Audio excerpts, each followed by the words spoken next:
listo, ahora sí. Disculpe cualquier cosa. Fernando, Nada, no se gracias por la preocupen, espera. tranquilos. ¿Todo el mundo consigue ver mi pantalla? Sí, ya se puede ver las diapositivas. Perfecto. Bueno, entonces, lo que ya veo superficies, fundamentos de superficies inteligentes reconfigurables, también llamado RIS, del inglés de Reflecting Intelligent Surface, o también tienen otros nombres, ¿no? Superficies inteligentes metasuperficies, porque son creados por el hombre, o superficies inteligentes reflectantes. Todos diferentes nombres para la misma temática.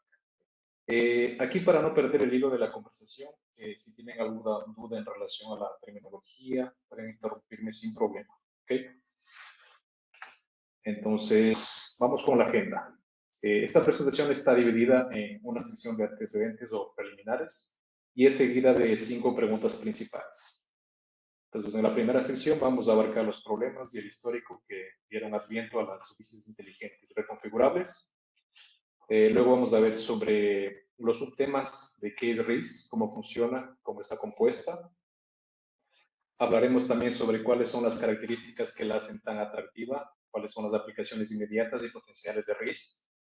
Y luego trataremos sobre limitaciones para este tipo de tecnologías. Obviamente siempre hay una tecnología que tiene sus deficiencias. Si es que nos venden algo como la cura de todos los males, probablemente nos están mintiendo. Entonces vamos a hablar sobre eso. A seguir vamos a hablar sobre los desafíos de esta tecnología. Y finalmente vamos a responder una pregunta crucial. Si es que RIS es una tecnología que va a cambiar el juego, si es una tecnología con bagaje disruptivo o es una tecnología que está a nivel de concepción. ¿Okay? Bueno, empecemos. Preliminares. Con la aparición de tecnologías como el Big Data o el Internet de las Cosas, el IoT, conocido, todo el mundo lo conoce ahora, ¿no? Ha provocado que exista una fuerte proliferación de dispositivos inteligentes. Entonces, en una encuesta que traje aquí de Business Intelligence, Insider Intelligence, se predice que va a haber una rápida expansión de estas tecnologías en todo el mundo y proyecta un panorama de más de 64 mil millones de dispositivos completamente desconectados para el 2025, con un flujo de bienes y servicios de hasta 13.2 billones, que sería en español 13.2 mil millones de dólares. Obviamente estos son números exorbitantes. Ese estudio también revela que la cadena de valor de las nuevas redes podría generar 22.3 millones de puestos de trabajo. Pueden ir desde la agricultura hasta la ingeniería automotriz. En otro reporte de Ericsson Mobility se indica que los sistemas 5G e Internet de las Cosas van a representar el 13% de la base de conexiones en toda América Latina. Esto significa que el área de las telecomunicaciones se vuelve o se enfatiza más como un sector estratégico para las economías del Mercosur. ¿Okay? Aquí se espera un tráfico de datos en smartphones por mes de 62 gigabytes. Entonces, con todos estos antecedentes, se destaca la necesidad de investigación y desarrollo de nuevas tecnologías, las cuales sean capaces de manejar esta creciente demanda de datos en todo el mundo, ¿cierto? Y aquí quería abrir un paréntesis para hablar rápidamente sobre Massive MIMO o MIMO masivo. MIMO viene de las siglas Multiple Input, Multiple Output. Tal vez la gran mayoría de personas de aquí ya están familiarizadas con esta tecnología. Entonces, Massive MIMO, MIMO masivo, es el estado del arte para tecnología 5G y consiste en una implementación más robusta y compleja de sus estaciones base. Entonces, de manera más resumida, Massive MIMO utiliza en sus estaciones muchas antenas activas. ¿Y qué quieren activas? Que cada antena puede transmitir y recibir información, señales diferentes inclusive. Y con esta nueva funcionalidad yo puedo diseñar mías de radiación de tal forma que sea más directivo en una dirección o en otra. Y más importante todavía, manipulando las fases en mis antenas, yo puedo crear no solo uno, sino varios informes, varios AS directivos, tanto para la transmisión como para la recepción. Entonces aquí las operadoras de Estados Unidos, por ejemplo, Sprint o Vodafone en el Reino Unido, ya tienen desplegadas varias estaciones radio base de MIMO masivo. Y en la práctica cada panel mide más o menos unas 40 pulgadas con un televisor. Consiste de 64 elementos de antenas operando 2.5 gigas, ¿cierto? Entonces con esto podemos incrementar la tasa de transmisión de un sistema CISO, un sistema con una antena de transmisión y una antena de recepción, entre 4 veces. Obviamente eso es menos de lo que la teoría nos dice. Nos decía que que nos va a aumentar 100 veces, ¿no? Pero esto se debe porque el número de 64 antenas es todavía pequeño. ¿Okay? Aquí viene un tema importante. Para suplir la gran demanda de datos móviles que mencioné en los preliminares, es necesario que una gran cantidad de radiobases sean desplegadas, ¿cierto? Entonces, el problema con MIMO masivo es que hay un gran costo de implementación, existe un gran costo de infraestructura, existe un gran costo de fabricación también, y sin mencionar los costos de consumo de energía. Más del hecho de construir arrays o phase arrays de antenas de arriba de los 10 gigabytes es muy complicado. Entonces, a partir de eso, surge una tecnología emergente que surge no para suplir las redes actuales existentes, sino para trabajar de manera conjunta. Y esta tecnología es la que vamos a hablar hoy día, es la RIS, que es Superficies Inteligentes Reconfigurables. Ok, antes de entrar en materia, vamos a hablar un poco de cómo están compuestas las redes de comunicaciones tradicionales móviles. Y aquí es importante mencionar que la manera de cómo llegan las ondas de radio a nuestro celular, en la mayoría de los casos, por no decir todos los casos, no es por el mejor camino, sino es de una manera aleatoria. Entonces, lo que sucede es que en un sistema de comunicaciones existen diferentes objetos que pueden bloquear la señal de transmisión, existen diferentes objetos que pueden reflejar la señal, objetos que pueden refractar la señal de transmisión. Entonces, existe una complejidad de cómo las ondas interactúan con los objetos, ¿cierto? Y aquí tenemos un ejemplo claro de lo que puede ocurrir en un sistema de comunicaciones inalámbrico. Por ejemplo, tenemos una radio base, la BS1, que quiere comunicarse con nuestro celular M. Entonces, aquí tenemos un objeto que puede bloquear nuestra señal. Pues puede ser un carro, puede ser un edificio, puede ser una montaña, pero otro usuario puede recibir esa señal cuando la señal refleja en otro obstáculo y llega hasta el usuario, y aparte de eso yo tengo una interferencia cocanal de la otra estación radio base. Entonces, en general, en sistemas de comunicaciones convencionales, nosotros percibimos el medio de propagación, todo el medio de propagación, como una entidad adversaria a la cual no tenemos acceso. Y hasta el momento, y en la gran mayoría de casos, lo que hacemos es adaptarnos a lo que sucede en este medio. Y a lo que me refiero con esto es que en realidad nosotros no estamos modificando las características físicas del medio. Por ejemplo, en sistemas MIMO lo que se hace es utilizar las estadísticas intrínsecas del canal de comunicación con el objetivo de explotar la diversidad del sistema. Pero en sí no estamos alterando el medio de propagación, estamos utilizando información sobre el medio de propagación. ¿Y por qué? ¿Por qué se hace esto? ¿No? Porque lo que podemos controlar es lo que pasa en las estaciones base y lo que pasa en los terminales celulares. Pero no podemos controlar lo que pasa entre la estación radio base y los celulares. Entonces, por esto llevamos a estas redes de comunicaciones convencionales o sistemas no inteligentes. ¿Okay? Entonces, aquí viene la gran pregunta. Si podemos cambiar la respuesta de cómo las ondas reaccionan con los objetos en el ambiente, de forma de que sean útiles y beneficiosas para el usuario, y la respuesta es que sí. Y como se aprecia en la diapositiva, podemos ver que ahora mi estación radio base 1 choca con un objeto 3 o con un objeto 2, de aquí se refractan, de aquí se reflejan, y de alguna manera, que vamos a entrar un poco en detalle más adelante, conseguimos alcanzar a nuestro usuario. ¿Okay? Entonces, podemos decir aquí que de alguna forma una especie de macrodiversidad se forma aquí, combinando todas las señales con el objetivo final de beneficiar al usuario, ya sea en términos de seguridad, confiabilidad, puede ser cobertura, aspectos críticos que vamos a tratar un poco más adelante. ¿Okay? Y ahora, ¿cómo se esto? Esto lo logramos con las RIS. Y entrando un poco aquí en materia, las llamamos superficies inteligentes reconfigurables. Superficies porque son dispositivos construidos y proyectados en 2 dimensiones. Inteligentes porque ahora podemos dar el medio de propagación dependiendo de sus características electromagnéticas, y las llamamos reconfigurables porque su programación puede ser actualizada o ajustada para atender ciertas condiciones de red. ¿Okay? Ahora, para entender cómo funciona RIS, primero debemos entender algunas leyes físicas que dictan el comportamiento de la reflexión de ondas electromagnéticas al contacto con una superficie.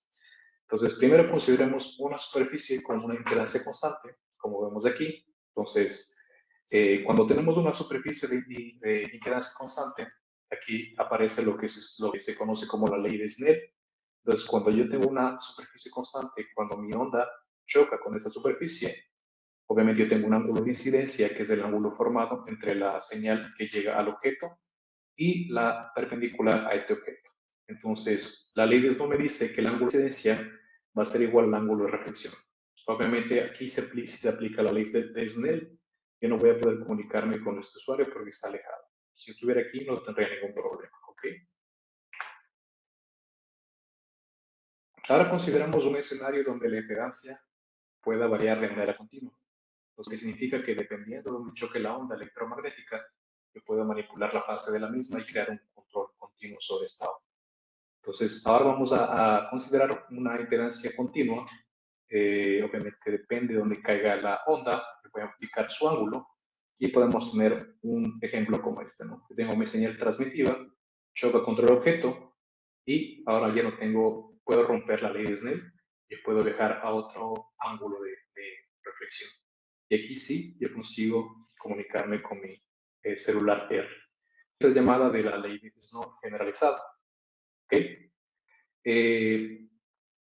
Ahora en la práctica, lo que tenemos es una ley de Snell particionada. O sea, podemos ir aproximada porque en realidad lo que tenemos no podemos tener nunca una superficie continua de reflexión.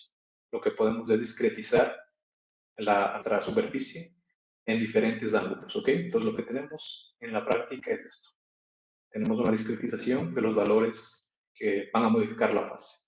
Entonces lo que yo tengo es que mi celular transmite, choca con mi objeto y voy a aproximar al ángulo que yo quería de manera discreta, ¿ok? Entonces, eso es lo que se tiene en la práctica.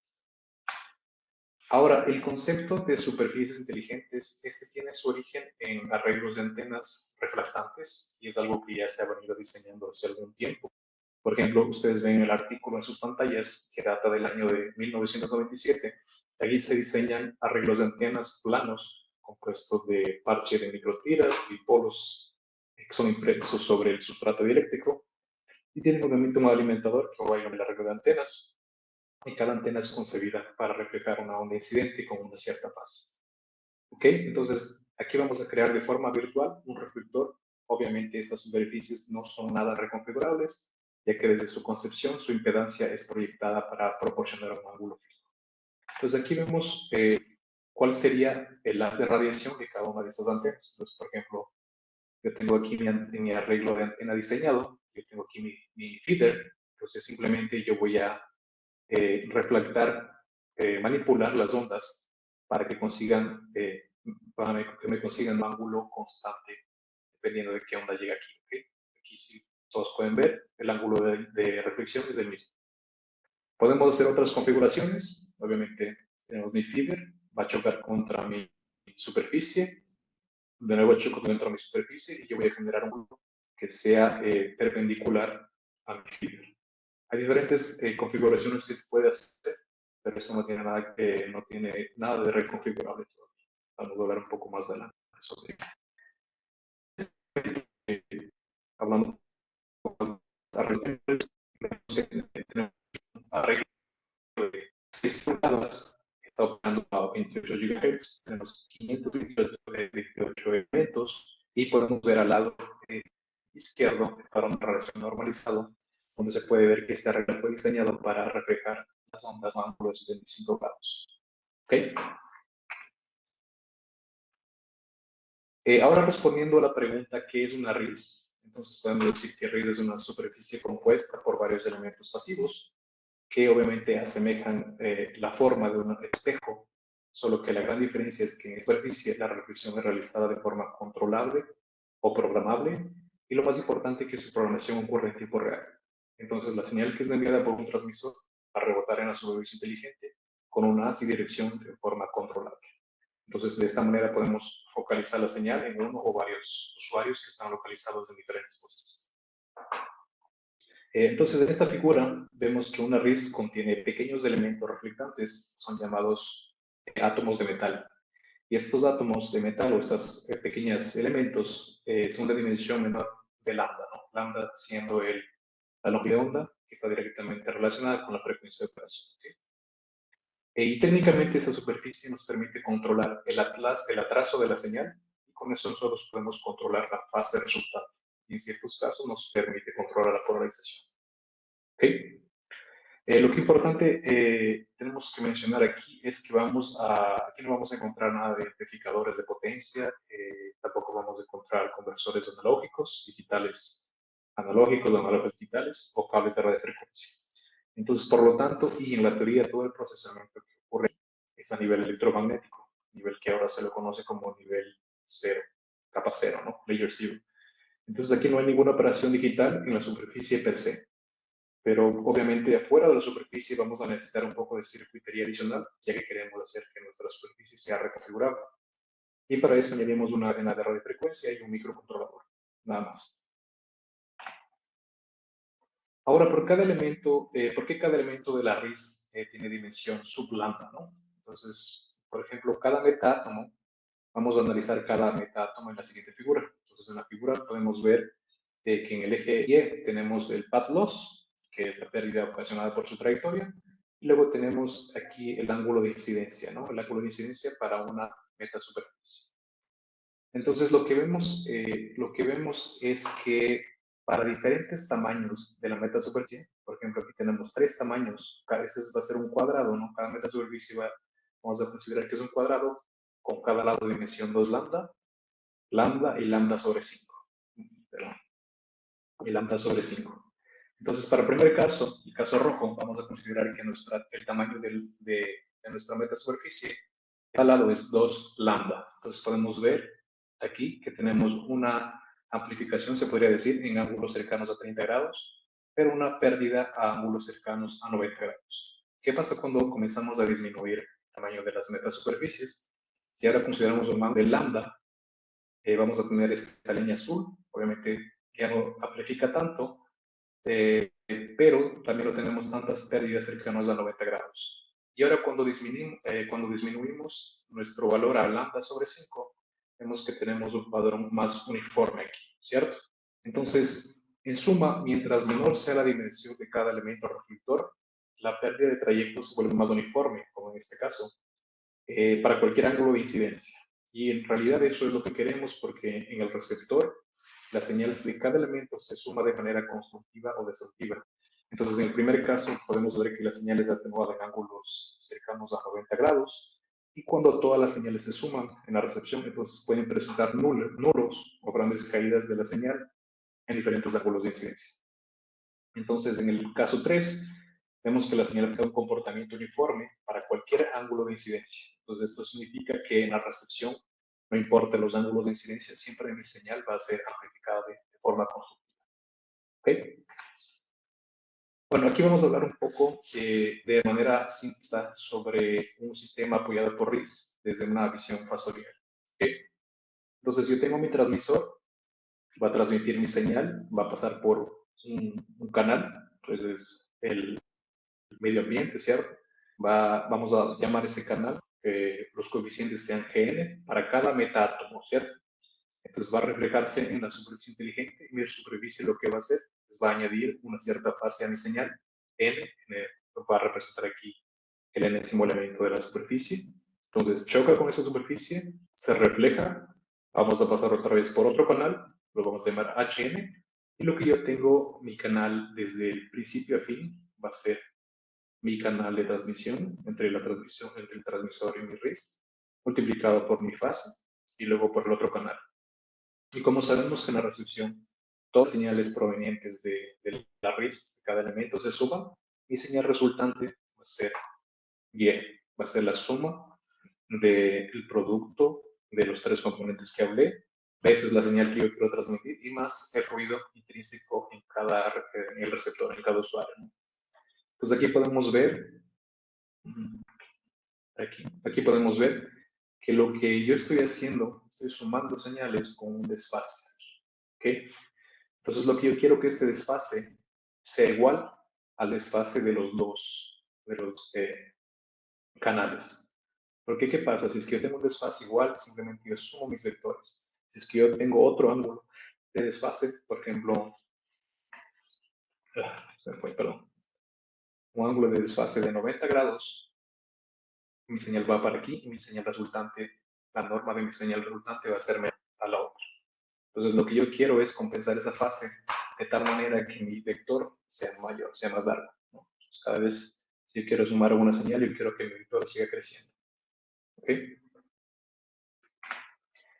Bueno, ahora vamos a hablar de por qué RIS. Aquí les voy a hablar sobre 5 casos de uso de algunas aplicaciones potenciales, algunas aplicaciones que ya se vienen usando. Entonces, comencemos con la primera. Entonces, la primera es llamada Energy Focusing o concentración de energía. Y básicamente considera un usuario que está ubicado en una zona muerta, donde en el enlace directo entre su estación radio, ¿no? y el usuario está bloqueado por algún obstáculo. En este caso, implementar una RIS puede darnos unos vínculos claros con la estación radio base que pueden ayudar a sortear este obstáculo, ¿cierto? Entonces, de manera virtual, creamos una línea de vista entre estos dos elementos a través de la RIS. Está fallando un poco el mouse. Ok. Entonces aquí es particularmente útil para la extensión de cobertura en comunicaciones métricas, porque las comunicaciones milimétricas son altamente vulnerables al bloqueo en ambientes interiores y tienen un rango muy corto de alcance. Entonces es muy importante, por ejemplo, cuando se utiliza, las ondas milimétricas se utilizan entre 25 y 39 gigas y ofrecen 10 gigabits. Pero el trade-off aquí es que los transmisores de ondas milimétricas tienen un alcance muy limitado, entonces requieren un despliegue de muchos transmisores pequeños. Entonces solo es viable en zonas muy densas, muy pobladas, o donde estén cerca de casas o edificios cercanos. Entonces una implementación de red aquí puede ser una opción beneficiosa para este tipo de comunicaciones. ¿Okay? La segunda aplicación muestra el uso de una RIS para mejorar la capa física. Entonces, este es llamado de Energy Nulling o anulamiento de energía. Y aquí vemos la seguridad de las redes desde otro punto de vista, porque tradicionalmente las redes en las comunicaciones inalámbricas dependen principalmente de técnicas basadas en cifrado o encriptado, las cuales requieren un potente procesamiento computacional, como por ejemplo el cifrado avanzado de RCA. Entonces, la diferencia aquí es que la seguridad en capa física no vamos a emplear llaves de cifrado, o lo que vamos a hacer es explotar las propiedades de los canales inalámbricos. Entonces, por ejemplo, aquí vamos a explotar lo que es el desvanecimiento, lo que es la interferencia y lo que es la pérdida por trayecto. Entonces, recientemente la seguridad en capa física se ha visualizado como un método eficaz para asegurar este tipo de redes. Entonces, volviendo a la figura, vemos que cuando la distancia entre nuestro espía y nuestro usuario es menor que la distancia que tiene a la radio base, no podemos garantizar una comunicación confiable, ¿cierto? Entonces, lo que se puede hacer es desplegar una RIS en las proximidades del espía, de tal manera que mi RIS va a intentar sintonizarse con la señal de este eavesdropper, que es el espía, para para cancelar su señal. Entonces, así conseguimos reducir eficazmente la fuga de información. ¿Okay? Como tercera aplicación, vemos que para un usuario al borde de la celda de cobertura, estamos en este usuario aquí, este sufre tanto de una atenuación de la señal radio base, también sirve como una interferencia de su estación vecina, ¿cierto? Entonces podemos implementar aquí una RIS en el borde de la celda para ayudar no solo a incrementar la SNR de la señal deseada, sino también para suprimir la interferencia del otro usuario, de la otra radio base, ¿cierto? Y esto se lo puede realizar diseñando correctamente un gas de radiación. Entonces así podemos crear un punto de acceso virtual o una zona libre de interferencias en la proximidad de este usuario. ¿Okay? La cuarta aplicación ilustra el uso de RIS para permitir comunicaciones masivas de dispositivo a dispositivo, conocido como D2D.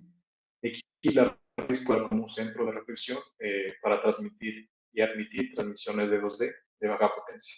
Entonces aquí podemos conectar prácticamente todos los dispositivos presentes en los hogares con una excelente cobertura, ¿no? Entonces siempre nos ha pasado que si tenemos en nuestra casa un módem que trabaje en 5G, generalmente si pasa unos 2/3 nuestra señal ya no llega, entonces puede ser implementada una RIS para tener una comunicación confiable con todos los dispositivos de la casa.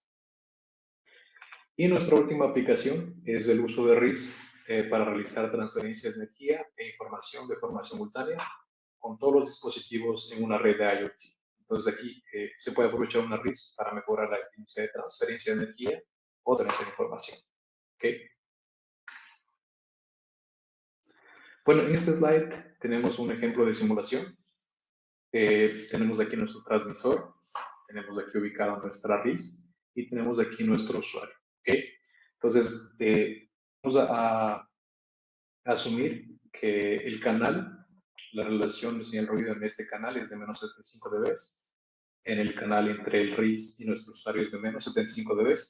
Aquí vamos a graficar vamos a tener dos casos. Cuando tenemos obstrucción en la línea de vista o cuando no tenemos la obstrucción en la línea de vista. ¿Okay? Al lado derecho de sus pantallas vamos a plotar la eficiencia espectral. La eficiencia espectral es qué tan eficientemente yo consigo transmitir bits con una banda determinada, ¿cierto? Y en el eje X vamos a aumentar el número de elementos RIS. Entonces, por ejemplo, vamos a considerar el primer escenario. Cuando tenemos línea de vista, en este caso vamos a tener una relación señal ruido de menos 75 dB. En esta línea negra vemos un área cuando no tenemos RIS. Y en el escenario de arriba, en el escenario rojo, vemos que cuando tenemos RIS conseguimos aumentar nuestra eficiencia espectral. Obviamente, mientras más mejor en este caso, ¿ok? Pero aquí tenemos una ganancia mínima, aunque incrementemos el número de usuarios de elementos de la RIS, ¿cierto? Pero ¿qué pasa cuando tenemos un bloqueo? Ahora ya no tenemos menos 75 dB, ahora tenemos menos 100 dB. En este caso vemos que colocar una RIS para ayudar a suplir las falencias de la línea de vista, podemos ver que tenemos una ganancia mucho mayor a medida que aumentamos el número de elementos. ¿Okay? En este siguiente slide responde la pregunta de dónde ubicamos nuestra RIS. Entonces vamos a tener un escenario donde tenemos nuestra fuente y nuestro destino está alejado a 50 metros de la fuente. Luego bajamos perpendicularmente hasta la fuente, de la fuente y nos vamos a desplazar en ese sentido. ¿Okay?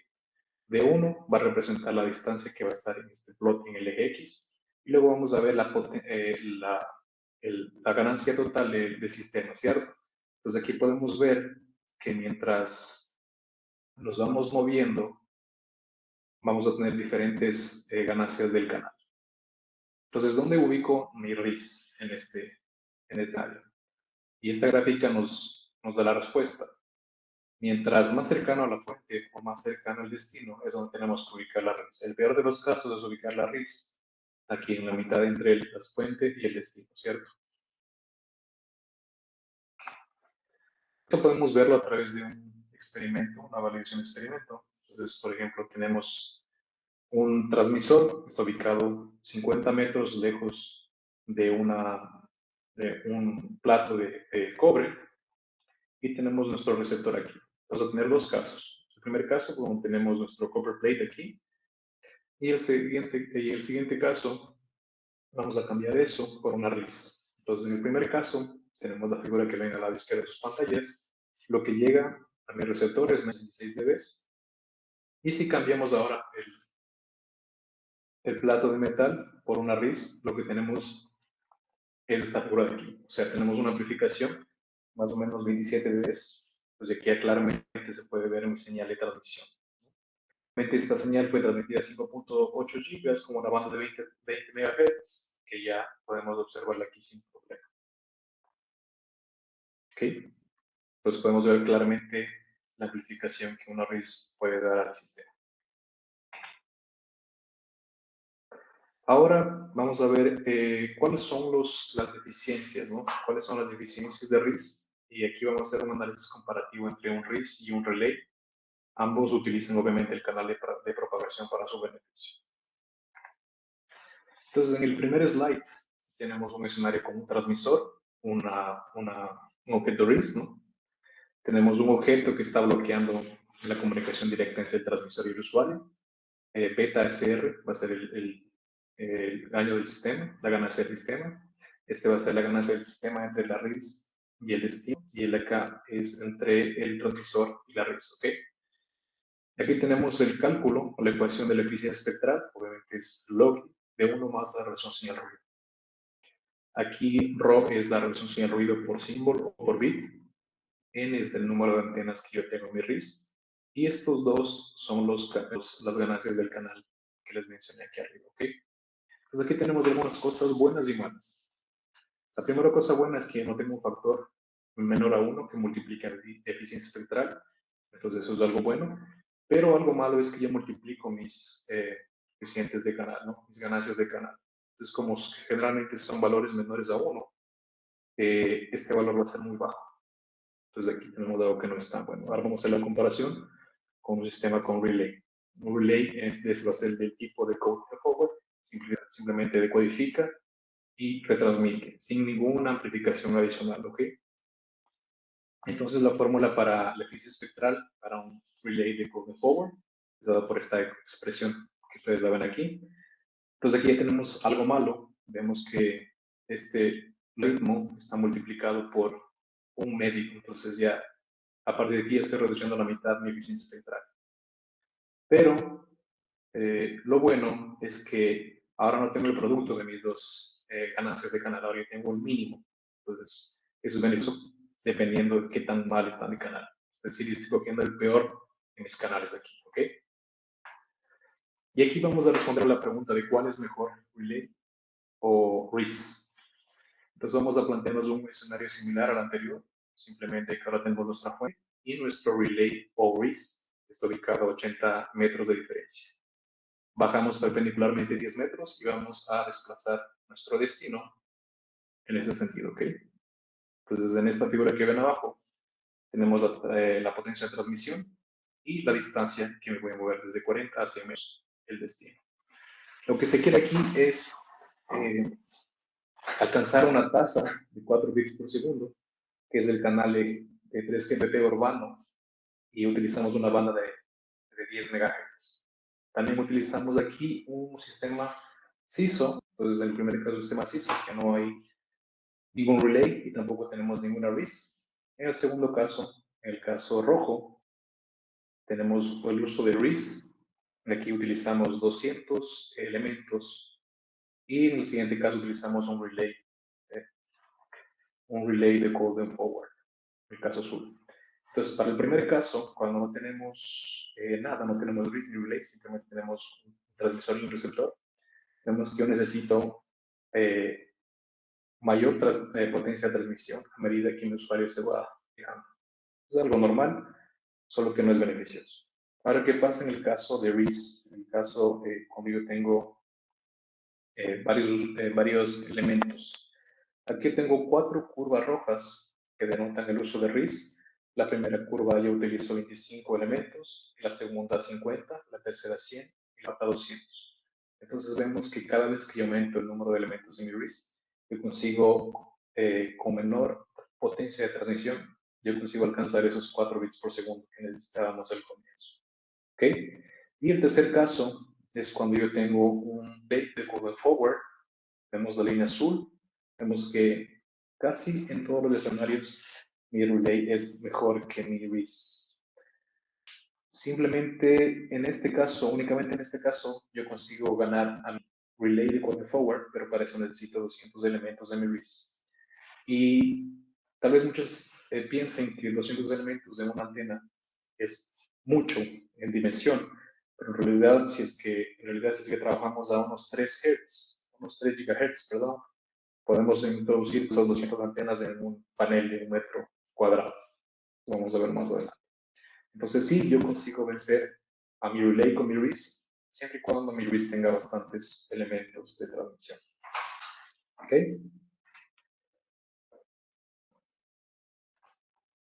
Ok, ¿cuáles son los desafíos ahora? Entonces, uno de los grandes desafíos es aprender el canal de comunicaciones. O sea, para estimar de manera correcta el desfase que yo voy a colocar en cada metátomo de la superficie RIS, yo necesito conocer el canal de comunicaciones. Entonces, como vemos en la figura, tenemos un controlador que es el encargado de cambiar esas fases. Pero para cambiar esas fases yo necesito la información de lo que está pasando en el canal.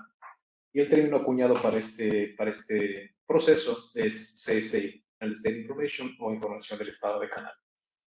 Obviamente, algunos trabajos en la literatura asumen que el canal es conocido, comienzan a trabajar sobre esto. Pero en la práctica se realizan mediciones a través de señales piloto por medio de la RIS y posteriormente modificamos las fases de la RIS dependiendo de cómo se comporte el canal o dependiendo de dónde estén ubicados los usuarios.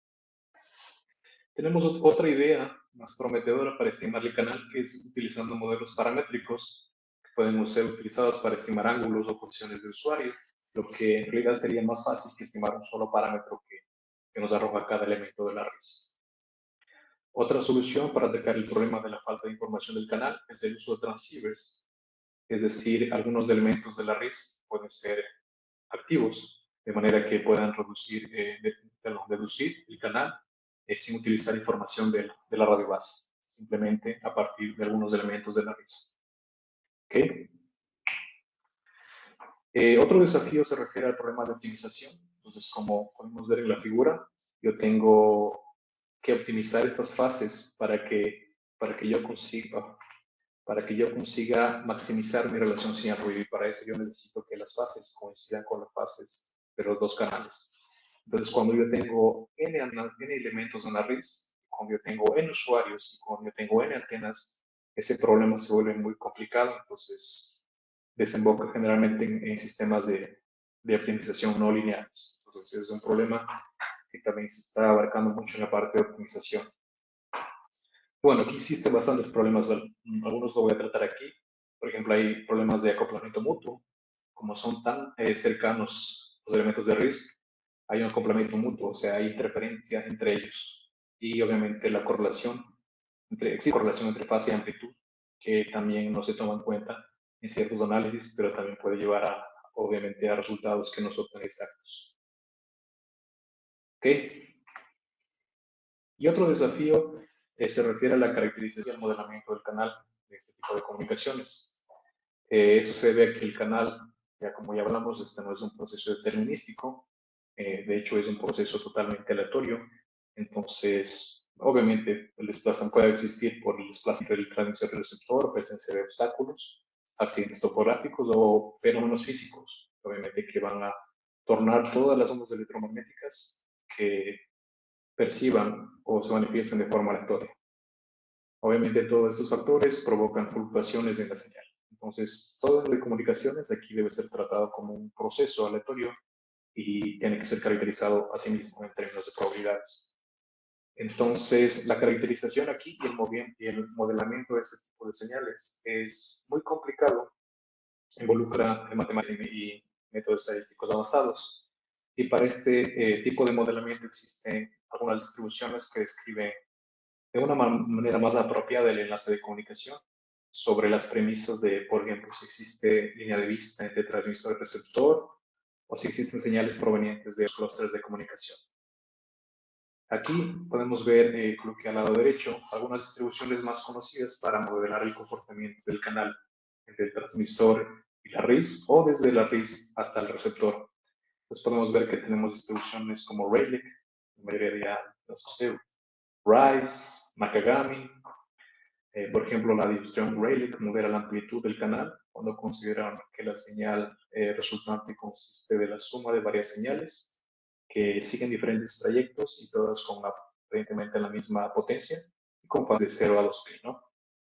Y la distribución Rice considera las mismas premisas, pero con la inclusión de una señal dominante en la suma. Por ejemplo, esta premisa es utilizada cuando existe línea de vista entre el transmisor y el receptor. Obviamente existen modelos analíticos mucho más complejos que viven mucho mejor el canal de comunicaciones y tienen como casos especiales esas distribuciones, ¿no? Weibull, Rayleigh, Nakagami o otras más complicadas. Entonces el objetivo aquí es encontrar soluciones rápidas y eficientes que gobiernen Fernando, el desempeño de estas redes. Sí, Boris. ya estamos con el tiempo. Sí, voy a apresurarme rápido, ya Ok, termino. Ok. Entonces, aquí el desafío es develar el desempeño de estos sistemas para canales con este tipo de desvanecimiento. ¿Okay? Vamos al final de la presentación, entonces respondiendo a si RIS es una tecnología que va a cambiar el juego, pues podemos ver que RIS es una tecnología que puede mejorar el rendimiento de las redes. Es barata, no crea interferencia adicional, pero es una tecnología que está a punto de salir de los laboratorios, tiene grandes desafíos como estimación del canal y tiene grandes brechas analíticas. Entonces, como dijimos al comienzo, RIS es una tecnología que no viene a suplir las redes existentes de 5G, sino para hacer un soporte de ellas.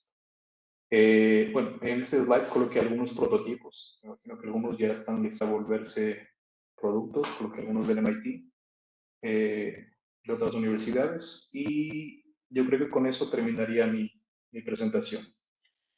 Muchas gracias por la atención y estoy presto a las preguntas. Muchas gracias, Fernando, por tu excelente presentación. Vista del tiempo, tenemos una pregunta que ha realizado Leandro Macías.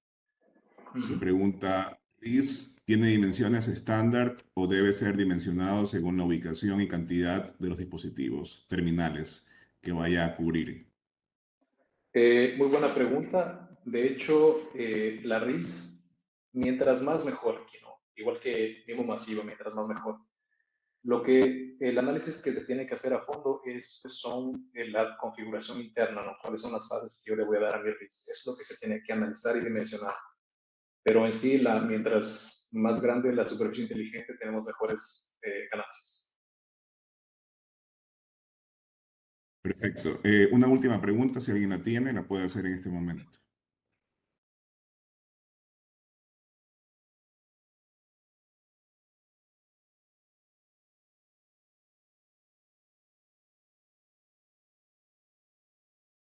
Parece que no hay más preguntas, entonces agradecemos nuevamente la participación de Fernando, el doctor Fernando Almeida por su excelente ponencia y vamos a dar paso a nuestra segunda ponencia. Muchas gracias. Gracias a ti.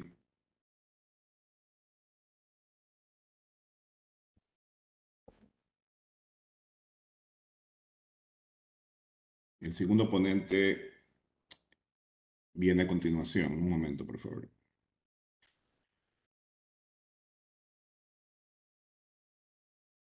Kenneth Veloz.